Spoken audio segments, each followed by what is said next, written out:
हूं सुचेता कुकरेती और आज एनडीटीवी इंडिया के इस बड़े नए स्टूडियो से आपके लिए लेकर आ रही हूं माइक ऑन है। रोज की तरह आज की बड़ी खबरें आपको बताने वाली हूं, उन्हीं पर माइक ऑन कर रही हूं। सबसे पहली खबर जो आज माइक ऑन है मैं आपको बताने वाली हूं। क्या आप साफ हो गई है? क्या आम आदमी पार्टी के लिए आज लगने वाला झटका सबसे बड़ा झटका है?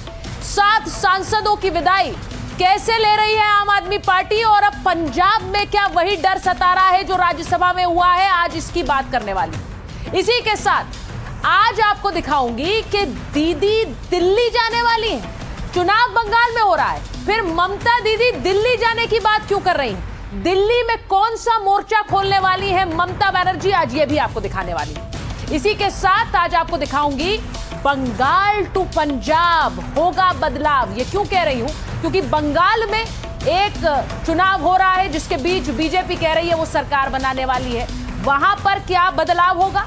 और सवाल ये भी कि अब पंजाब में क्या टूट होने वाली है, क्योंकि बीजेपी कह रही है कि अरविंद केजरीवाल को अपना पंजाब का किला अब बचाना होगा। भगवंत मान ने क्या डर बताया, आज इस पर भी बात होगी। इसी के साथ आज आपको दिखाऊंगी कि क्या युद्ध के बीच जो सीज फायर अभी जारी है, क्या 24 घंटे के अंदर वो सीज फायर टूटने वाली है? सबसे बड़ा खतरा क्या इस सीज फायर के टूटने के बाद खड़ा होगा? कैसे पूरी दुनिया पर वो खतरा मंडरा रहा है? आज इसकी भी बात करूंगे। और इसी के साथ आज आपको बताने वाली हूं कि आम आदमी पार्टी का अब क्या होने वाला है, क्या भविष्य है आम आदमी पार्टी का।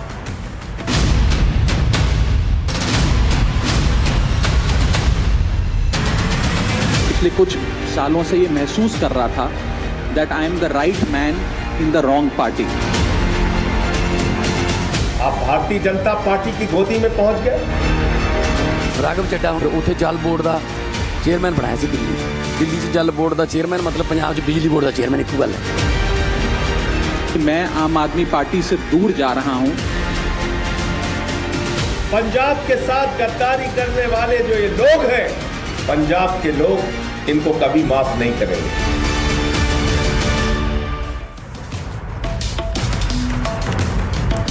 तो सबसे पहले आज की सबसे बड़ी खबर आपको बताने वाली हूं। आम आदमी पार्टी के लिए आज एक बड़ा झटका तब आया जब 3 नेता प्रेस कॉन्फ्रेंस करने पहुंचे।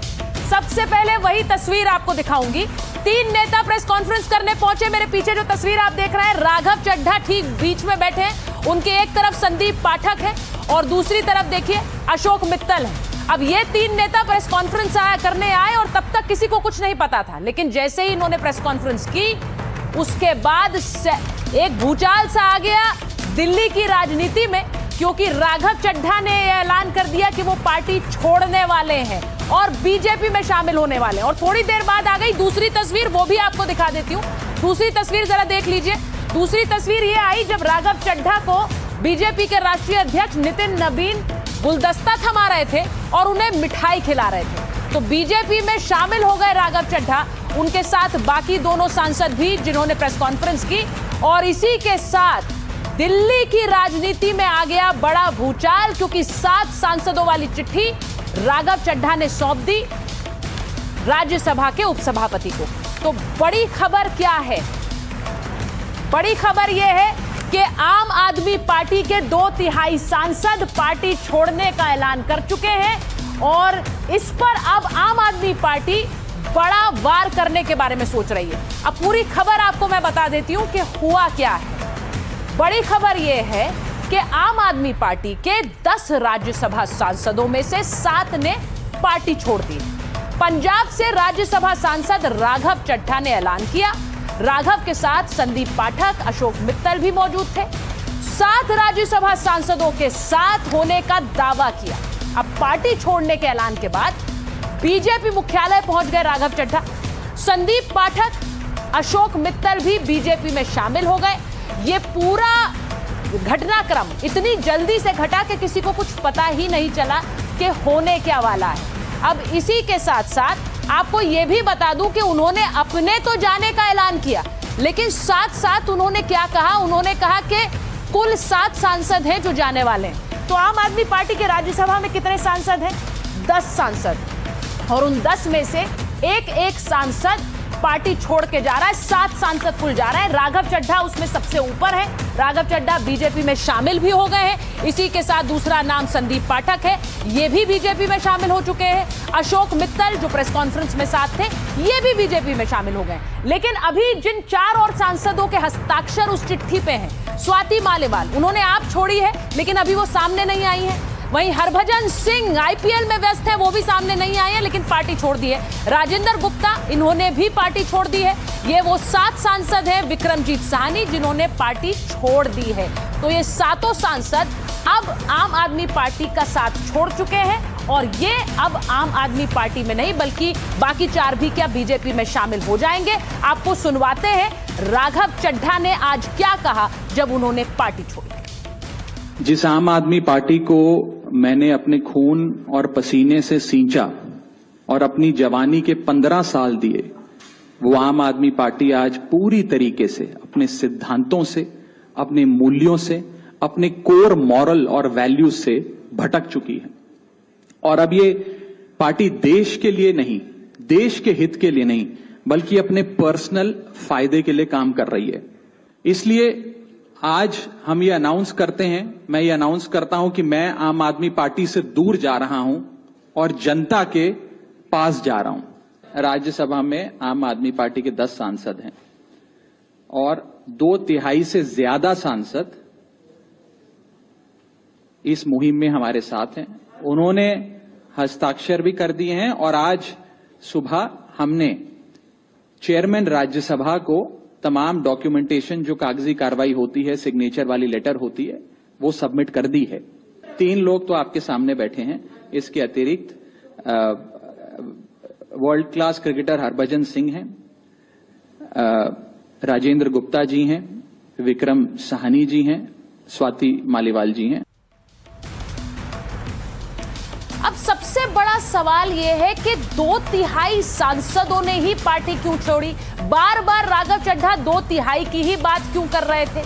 अब वो इसलिए क्योंकि कानून के मुताबिक अगर कोई सांसद पार्टी छोड़ता है, अपनी राजनीतिक पार्टी से दूसरी पार्टी में अगर शामिल होता है, तो ऐसा सांसद सदन की सदस्यता के लिए अयोग्य हो जाता है, यानी वो सांसद नहीं रहेगा। ऐसे में दल बदल कानून से बचने का एक ही रास्ता होता है। पार्टी के जो 2/3 सांसद हैं, वो एक साथ अगर आ जाएं और दूसरी पार्टी में शामिल हो जाएं या अलग पार्टी बना ले, तो किसी की भी सदस्यता नहीं जाती है। उन पर, सांसदों पर यह कानून फिर लागू नहीं होता है। अब इस मामले में आखिरी फैसला राज्यसभा के सभापति का होता है।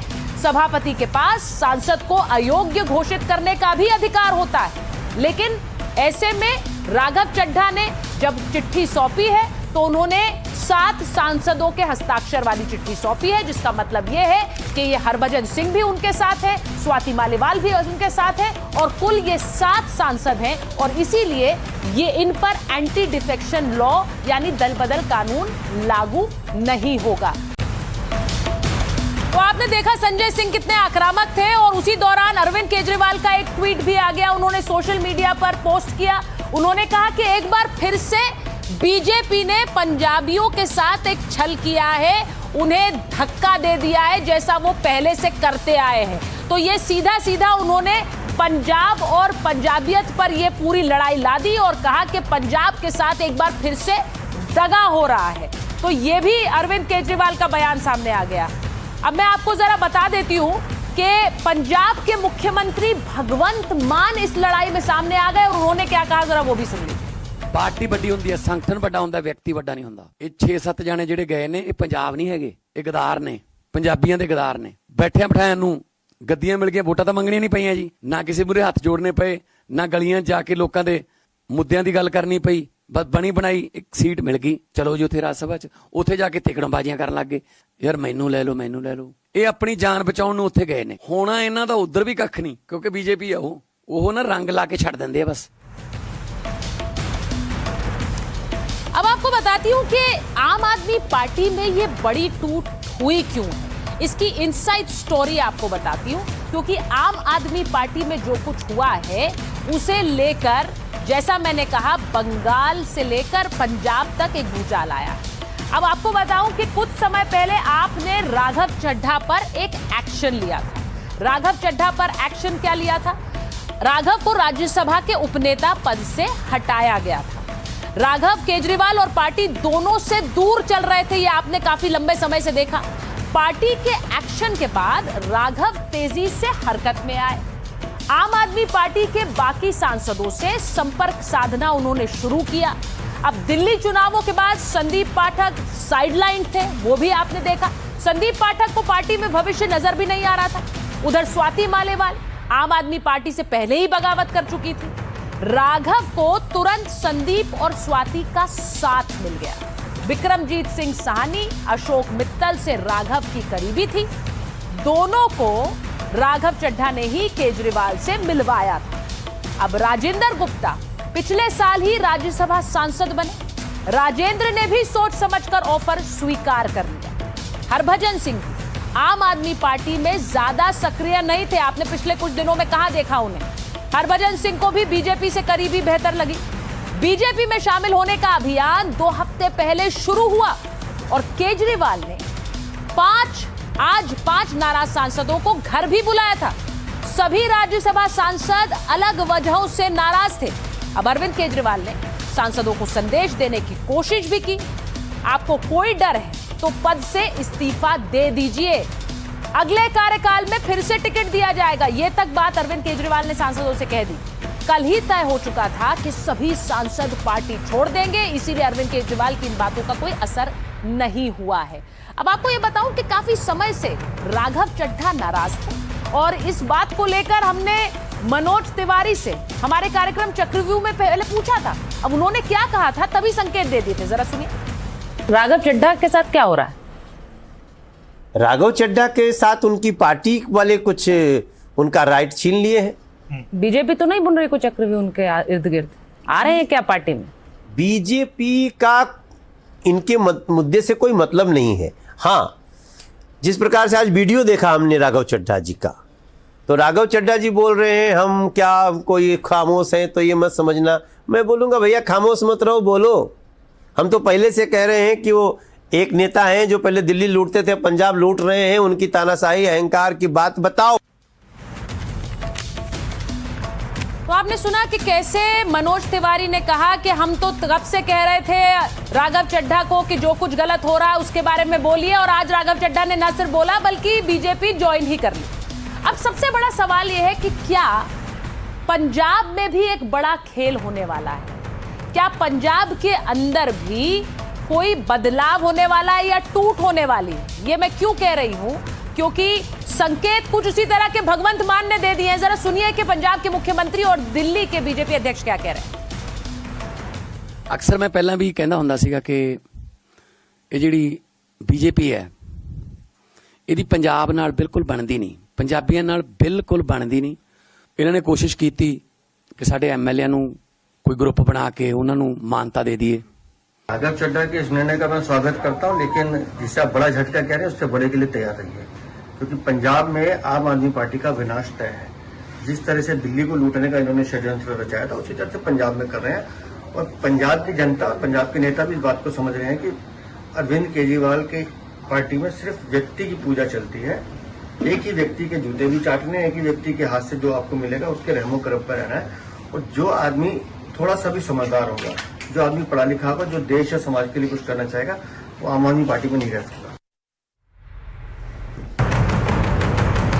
तो आपने देखा कि कैसे अब पंजाब में बदलाव होने के संकेत मिल रहे हैं, क्योंकि पंजाब में अगर टूट हुई तो आम आदमी पार्टी के लिए उसका एक ही किला है, वो भी ढह जाएगा। लेकिन इसके अलावा बात सिर्फ पंजाब की नहीं हो रही है, सबसे ज्यादा चर्चा बंगाल की हो रही, क्योंकि बंगाल में क्या बड़ा खेला होने वाला है।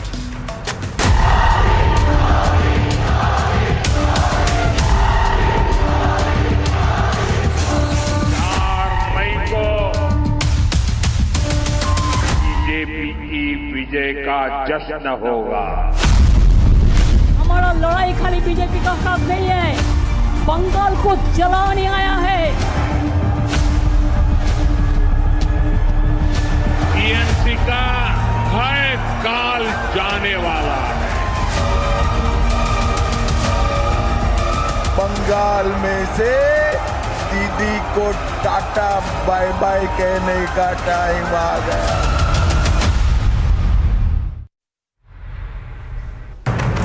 तो पश्चिम बंगाल में पहले चरण के चुनाव के बाद बहुत ज्यादा हलचल इसलिए है क्योंकि बीजेपी अपनी जीत के दावे कर रही है। उधर ममता बनर्जी कह रही है मुझे कुर्सी नहीं चाहिए, मैं तो अब दिल्ली जाऊंगी। सबसे पहले आपको तस्वीर दिखा रही हूं।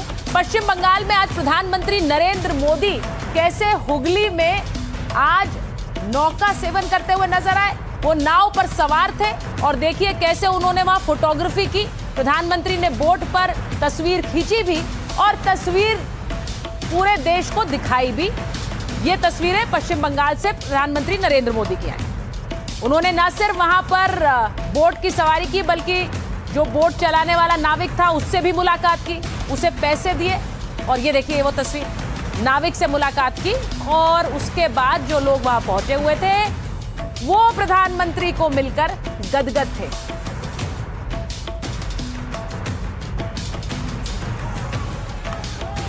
और प्रधानमंत्री की ये तस्वीर आपने देख ली। इसके बाद आपको ममता बनर्जी आज रोड शो के लिए निकली हैं। कल आपने उनकी तस्वीर भवानीपुर से देखी थी। आज एक बार फिर से वो रोड शो के लिए निकली और वहां देखिए कितनी भीड़ के बीच ममता बनर्जी चुनाव के दूसरे चरण में सड़कों पर उतरी हैं। और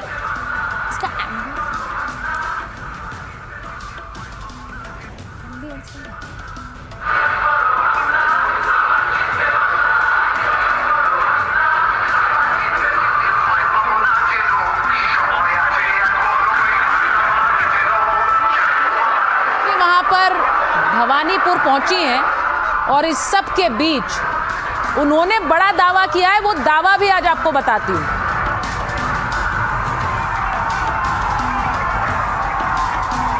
ममता बनर्जी भवानीपुर में रोड शो कर रही थी। अब किसकी प्रचंड जीत होने वाली है क्योंकि दावे हर कोई कर रहा है।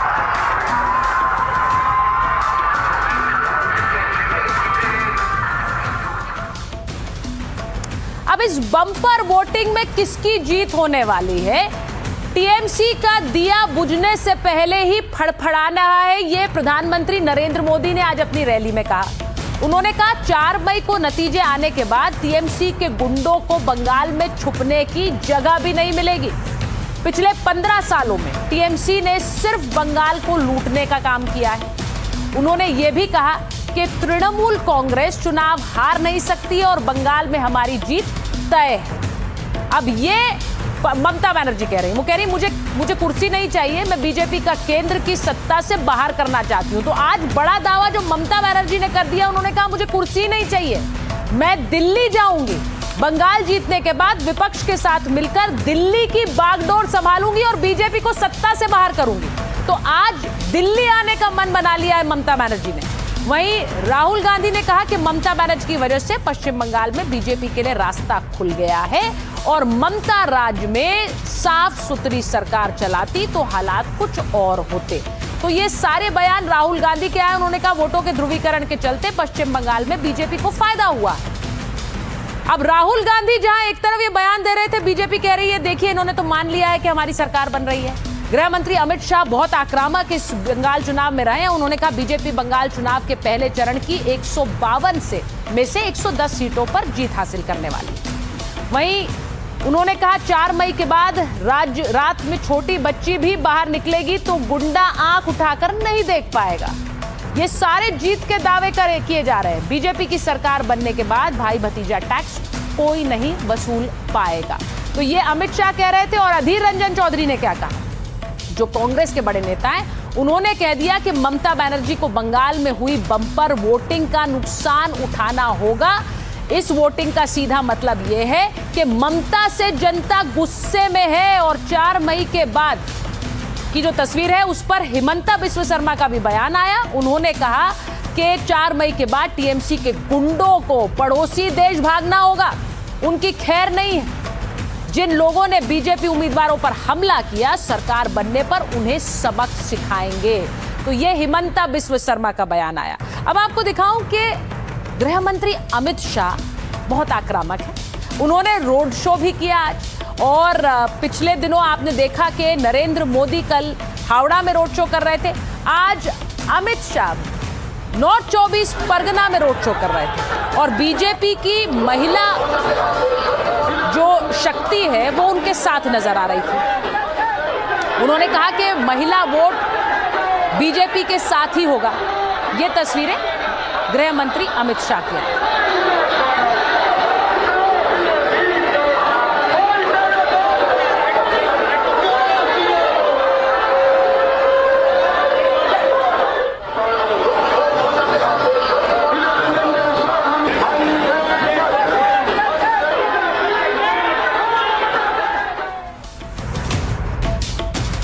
तो गृह मंत्री अमित शाह बहुत आक्रामक इस पूरे चुनाव में रहे। उन्होंने क्या कहा जरा आपको वो बता देती हूं। उनकी 10 बड़ी बातें जरा जल्दी जल्दी चला देंगे। बम्पर वोटिंग के बाद ममता का दफ्तर अंधेरे में जाने वाला है। उन्होंने कहा ममता को सम्मान बचाने के लिए लड़ाई लड़नी होगी। अंग कलिंग के बाद बंग में भी बीजेपी की सरकार है। दीदी के घुसपैठियों को नो एंट्री का टिकट मिलेगा। 4 मई से बंगाल में भाईपो टैक्स बंद होगा। भाईपो टैक्स यानी कि भतीजा टैक्स बंद होगा। करप्शन सिंडिकेट पूरी तरह से खत्म कर देंगे और भ्रष्टाचार के आरोपों वाली फाइलें हम खोलने वाले हैं। तृणमूल कांग्रेस के भ्रष्टाचार का सूरज डूबने वाला है और ये बात वो कई बार इस चुनाव में कह चुके हैं कि गुंडों को उल्टा लटकाकर सीधा कर देंगे। भय से भरोसे की यात्रा परिवर्तन तय है, ये गृह मंत्री अमित शाह ने कहा है। तो अमित शाह क्या कह रहे हैं जरा आपको ये भी सुनवा दें। 5 साल के बाद अंग, बंग और कलिंग तीनों जगह भारतीय जनता पार्टी का शासन होगा। 152 सीटों में से 110 से ज्यादा सीटें भारतीय जनता पार्टी जीतने जा रही है। हम प्रचंड बहुमत के साथ बंगाल में शुद्ध रूप से भारतीय जनता पार्टी की सरकार बनाने वाले हैं।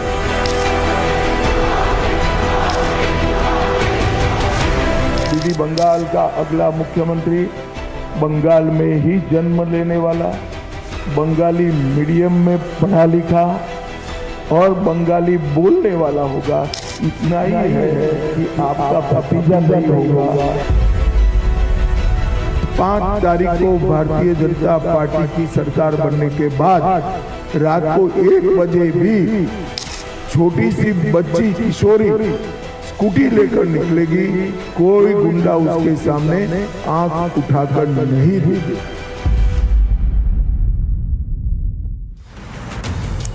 तो गृह मंत्री अमित शाह जो दावे कर रहे हैं, अब उन दावों के पीछे बहुत से लोगों का आंकलन भी है। लोग आंकलन ये कर रहे हैं कि बड़ी संख्या में लोग वोट देने निकले।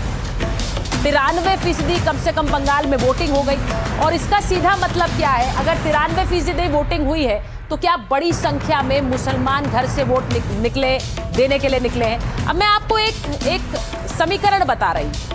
जो मुस्लिम बहुल इलाके हैं उनमें वोटिंग कितनी हुई है और बाकी हिंदू बहुल इलाकों में वोटिंग कितनी हुई है। जो आप इस वक्त देख रहे हैं, मुर्शिदाबाद में 33% हिंदू है, 66% मुसलमान है और यहाँ पर 92% वोटिंग हुई है। वहीं मालदा में 48% हिंदू, मुसलमान 51%, यहाँ पर भी 92% वोटिंग हुई है। अगला चलाइए जरा। मालदा के बाद आपको बताऊं कि उत्तर दिनाजपुर में हिंदू 49% है और मुसलमान 50%, यानी लगभग बराबर है। यहाँ पर भी वोटिंग 92% हुई है। ये आंकड़ा अब आपको दिखाती हूँ बीरभूम का।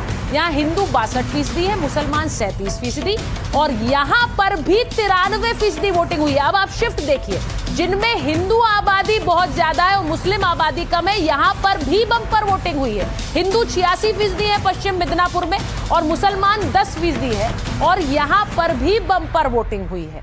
क्योंकि जो आंकड़े दिखा रही हूं आपको, उससे आपको बिल्कुल क्लियर हो जाएगा। वोटिंग 94% हुई है दक्षिण दिनाजपुर में, यहाँ हिंदू 84% है और मुसलमान 25%। तो ये वो सारे इलाके हैं जहां हिंदू आबादी ज्यादा है। तो ये कहना कि मुसलमान बड़ी संख्या में निकल रहे हैं, ऐसा लग रहा है पश्चिम बंगाल में इस बार बम्पर वोटिंग हुई है और हिंदू हो या मुसलमान सभी घरों से निकले हैं। कूच बिहार का भी देख लीजिए, हिंदू 74% है, मुसलमान 26% है और यहाँ पर 94.47% वोटिंग हुई है, जिसका सीधा मतलब है 95% के करीब वोटिंग। जलपाईगुड़ी में हिंदू 82% है, मुसलमान 12% हैं और यहां पर भी 93% वोटिंग हुई है। तो वोटिंग के इस पैटर्न में हर पार्टी को अपनी जीत और विरोधी की प्रचंड हार दिखाई दे रही है। हर पार्टी चुनाव के दूसरे चरण के प्रचार में जुटी है, लेकिन प्रधानमंत्री मोदी प्रचार से वक्त निकालकर हुगली पहुंचे और नाव पर गंगा की सैर।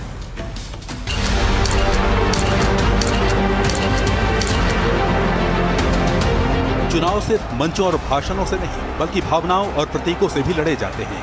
बंगाल के चुनाव प्रचार में उतरे पीएम मोदी पब्लिक कनेक्ट का कोई मौका नहीं चूक रहे। बिगुल बच गया है। दूसरे चरण के चुनाव से 5 दिन पहले पीएम मोदी ने कोलकाता में हुगली की लहरों पर उस नाव की सवारी की जो सदियों से बंगाल की संस्कृति, जीवन और संघर्ष का प्रतीक रहा है। चुनाव प्रचार के व्यस्त कार्यक्रम से वक्त निकालकर पीएम नाव पर सवार हुए और मगन होकर गंगा को निहारते रहे। हाथों में कैमरा था जिससे पीएम इन यादगार पलों की तस्वीरें उतारते रहे। पीएम की बोट यात्रा ने उन्हें सीधे सीधे जनता से जोड़ दिया। नाव से उतरे तो समर्थकों का हुजूम था, बच्चों को प्यार किया, लेकिन उससे भी पहले वक्त निकाला नाविक के लिए, उसे गले से लगा लिया।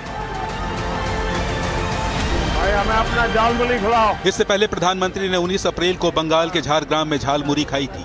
चाहे झालमुरी का स्वाद लेना हो या नाव यात्रा हो, इन सब के पीछे एक सोची समझी रणनीति होती है, जहां हर तस्वीर का हर फ्रेम वोटर तक संदेश पहुंचा रहा होता है। ये बता रहा होता है कि अगर ममता खुद को बंगाल की बेटी बताती हैं, तो बंगाल की संस्कृति से मोदी का जुड़ाव भी कम नहीं है। हालांकि विरोधी इस पर सवाल उठाते रहे हैं और कोलकाता में उन्हीं सवालों का जवाब दिया केंद्रीय गृह मंत्री अमित शाह ने। अमित जी, मेरा सवाल ये है कि अभी तक प्रधानमंत्री नरेंद्र मोदी ने झालमुड़ी खाई है, नाव में आज सैर की है और उसके बाद गंगा नदी और बाकी सबकी बातें हुई हैं। जो भी होता है उसे मुख्यमंत्री ममता बनर्जी कहती हैं या तो पब्लिसिटी स्टंट है या फिर बंगाल में एक जगह बनाने। ममता जी का मानसिकता ऐसा है, मोदी जी बोलेंगे नहीं कभी, मगर गलती से बोल जाए टीएमसी को वोट दो तो कहे नो नो नो नहीं देना है, मोदी कहता है टीएमसी को वोट मत देना। अब ममता जी को कौन समझ सकता है? भला कोई गंगा में नाव से सैर करे और अपने आप को गंगा किनारे रहने के वाले लोगों के साथ जोड़कर गंगा के शुद्धिकरण का वादा याद कराए, इसमें क्या आपत्ति हो सकती है? और झालमुरी खाने में क्या आपत्ति? ममता दीदी भी मैंने सुना है खाती है, अब मोदी जी खा रहे हैं तो विरोध कर रही है। बंगाल विजय बीजेपी का बरसों पुराना सपना रहा है। 2 चुनावों में 3 से 77 सीटों पर पहुंची बीजेपी इस बार बंगाल में सत्ता का दरवाजा खोलना चाहती है और ये बात भी जानती है कि चुनाव जीतने में सिर्फ मुद्दे नहीं, इमोशन और इमेज भी मददगार होते हैं। छोटे छोटे प्रतीक नतीजों पर बड़ा असर डाल सकते हैं।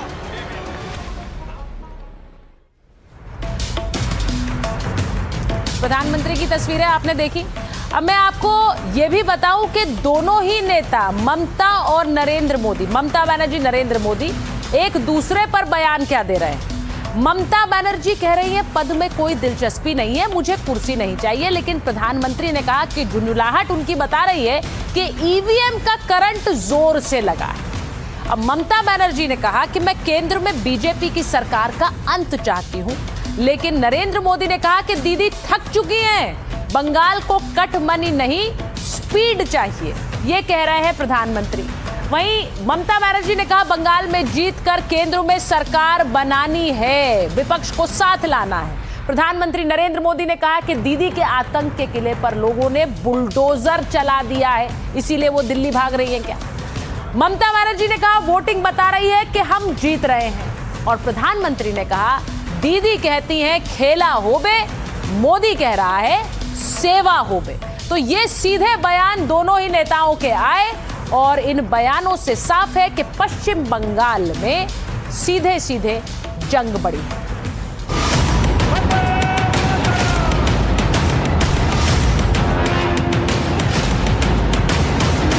टीएमसी सरकार बदल कर रहेगी। टीएमसी एक महिला विरोधी पार्टी और बुझता हुआ दीपक थोड़ा फड़फड़ाता है। टीएमसी का दिया बुझने से पहले थोड़ा फड़फड़ा रहा है। मई को टीएमसी के गुंडों को बंगाल में छिपने की जगह नहीं मिलेगी। ये दीदी जाने वाली है और भाजपा आने वाली है। भय जाने वाला है और भरोसा आने वाला है। তার মানে কি আমি আপনি ইভিএম মেশিনে ঠিক করে রেখে দিয়েছেন? টানা নিয়ে কথা আপনি বলেন কি করে? যত ভোট পড়ছে সব আপনার। पहले चरण में दीदी के गुंडे घर के बाहर नहीं निकले। 5 तारीख के बाद उल्टा लटका कर सीधा जो वोट हुआ है बीजेपी के लिए हुआ है, ये मैं पक्का बोल सकता हूँ।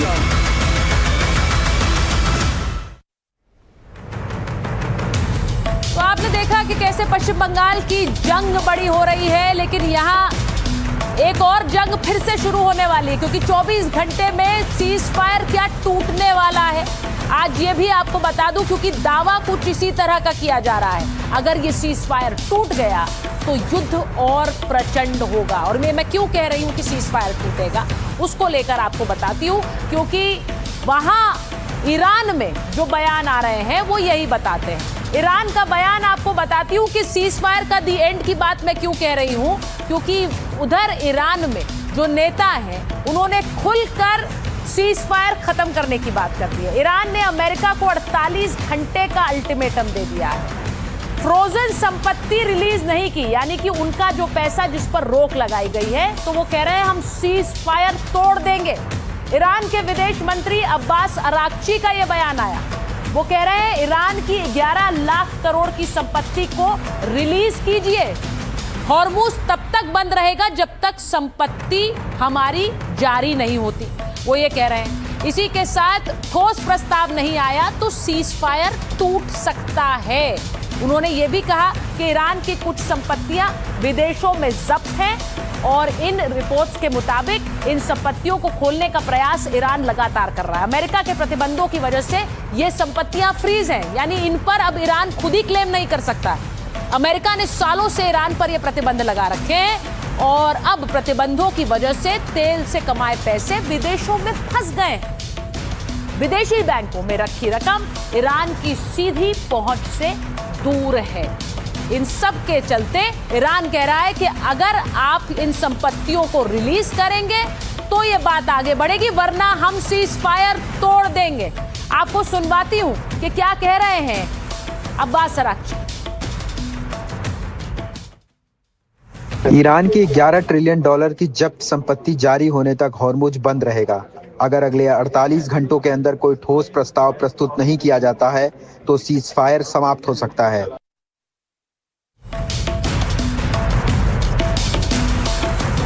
अब आपको यह भी बताती हूं कि ठोस प्रस्ताव नहीं आया तो सीज फायर खत्म हो जाएगा, ये कह रहे हैं अब्बास अराक्ची। लेकिन डायनामिक टारगेटिंग ऑपरेशन क्या है? अमेरिका को लेकर CNN की रिपोर्ट में एक बड़ा खुलासा हुआ है। सीज फायर के बाद युद्ध की तैयारी कर रहा है अमेरिका, ऐसी खबर आई है, क्योंकि ईरान ने यह संकेत दे दिए कि वो सीज फायर तोड़ सकता है। तो अमेरिका दूसरी तरफ से युद्ध की तैयारी में लगा है। अब सीज फायर फेल होने के बाद के कई विकल्पों पर विचार किया जा रहा है अमेरिका द्वारा। CNN के मुताबिक हमले की नई योजना बनाई जा रही है। ईरान की सैन्य क्षमताओं को टारगेट करने की प्लानिंग की जा रही है।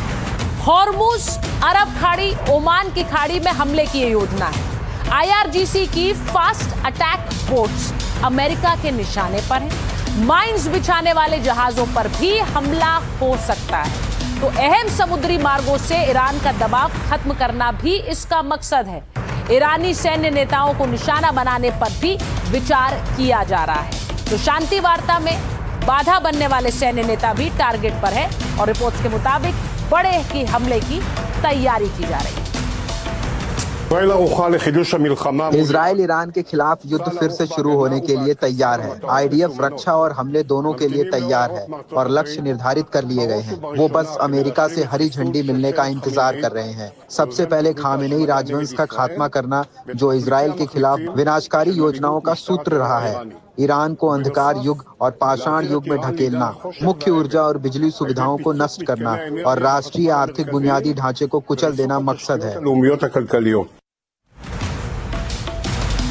तो आपने सुना कि ये 24 घंटे में एक बड़ा फैसला हो जाएगा कि युद्ध आगे खिंचेगा या फिर इसमें ब्रेक लगा रहेगा। माइक ऑन है में आज के लिए फिलहाल इतना ही। आपसे फिर मुलाकात होगी सोमवार रात 8 बजे।